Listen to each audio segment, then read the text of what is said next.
Hello and welcome back to STEAM Camp. My name is Lynn and I work for the San Mateo County Library System.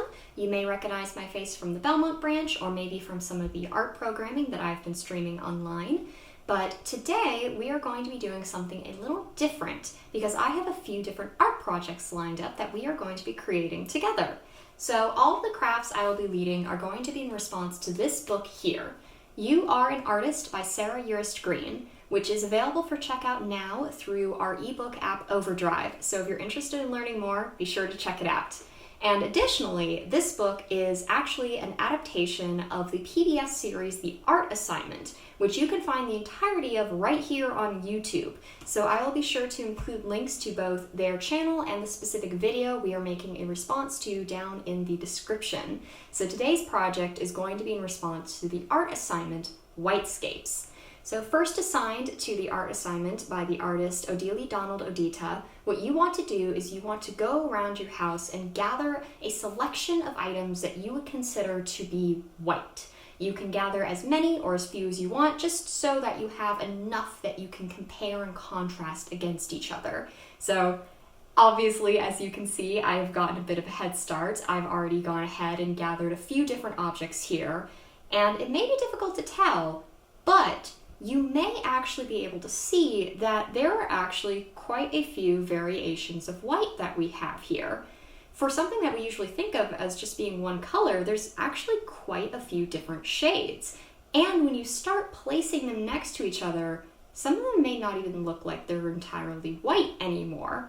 So let's dig a little further into that. How about we start with these two guys here. So we got our little lammy friend and our little bunny rabbit friend, and let's compare them to each other. So the difference is probably pretty subtle, but you should be able to see that these two are not actually the same shade of white as each other. From what I can see, I think our lammy friend has a bit more yellow to its coat, whereas the bunny rabbit in comparison is much crisper white, and in fact may even have some very subtle hints of blue to it, which makes it feel cooler in tone, while the yellow makes the lamb feel a little warmer. Or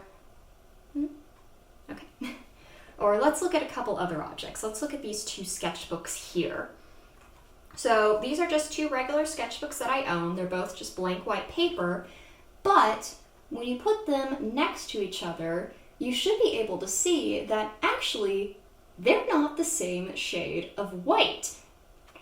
In fact, this sketchbook's paper is a bit brighter in color than this one.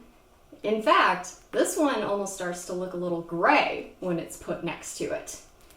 So the more we compare and contrast all of these different objects, the more we can start to see just how much of a spectrum the color white can really cover.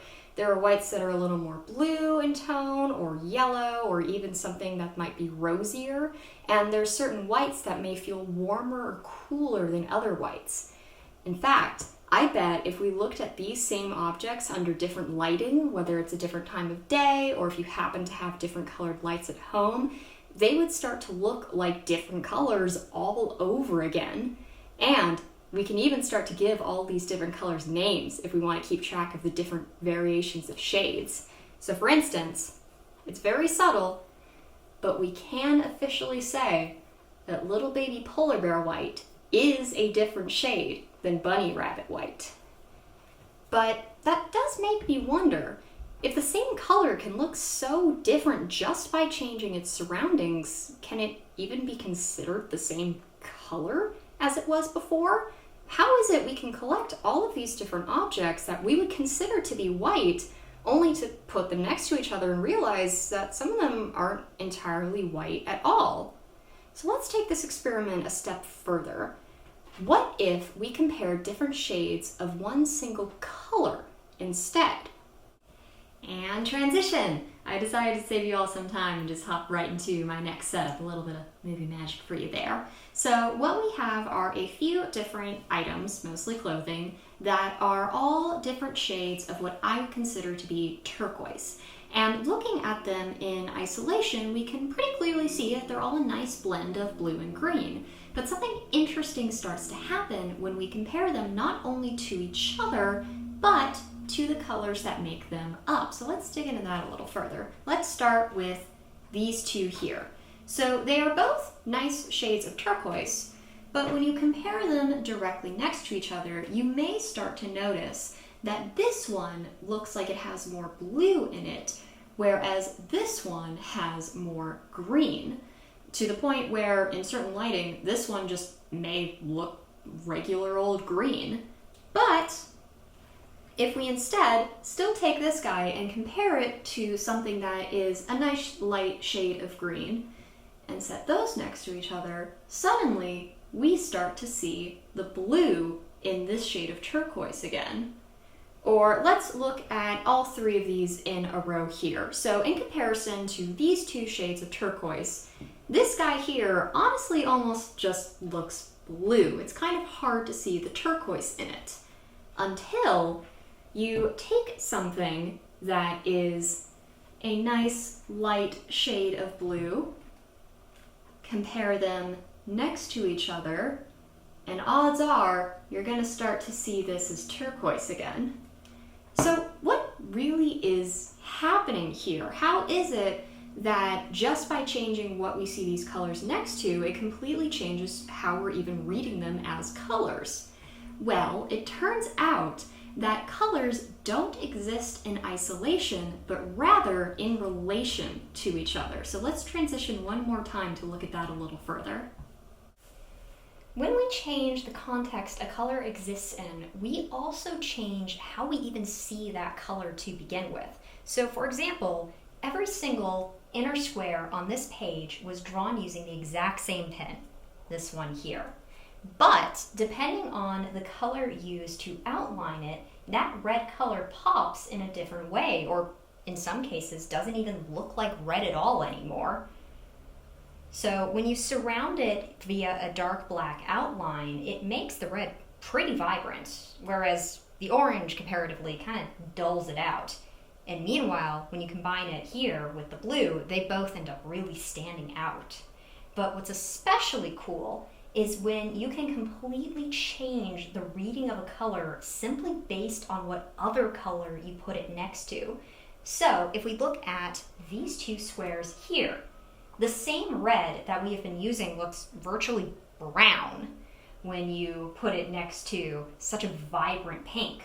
But then when we instead color it in next to a darker shade of brown, you can pretty clearly see that it's red again. So as it turns out, colors don't exist in a vacuum. What we see them next to can and does change the way we recognize what color they are. After all, we originally thought all of these objects were just regular old white, but once we start putting them next to each other, we can start to see the nuance amongst them. But remember, we took all of these objects out of their original context. I'll bet if we put them back, they'll just go back to looking like plain old white again. All right, and that was our response to the art assignment Whitescapes. So be sure to try it out at home. Go around your house, gather up a bunch of different white objects, or maybe try finding different shades of black or blue and see what variations you can find amongst them. And please feel free to share your art with us by adding us at SMC Libraries or using the hashtag SMCLCreates. And be sure to give credit where credit is due and tag the art assignment as well with the hashtag #YouAreAnArtist so that they know you came from us. So thank you so much for joining me today, and be sure to check out all of the other awesome STEAM Camp videos that we've had going on. And if you haven't already, be sure to sign up for the Summer Learning Challenge by going to summerlearners.org, which is going on all the way through the end of August, and you have a chance to win a $1,000 scholarship, which is pretty cool. So again, thank you for tuning in. I hope you have a great rest of your day, and I will see you all soon with another art project. Bye!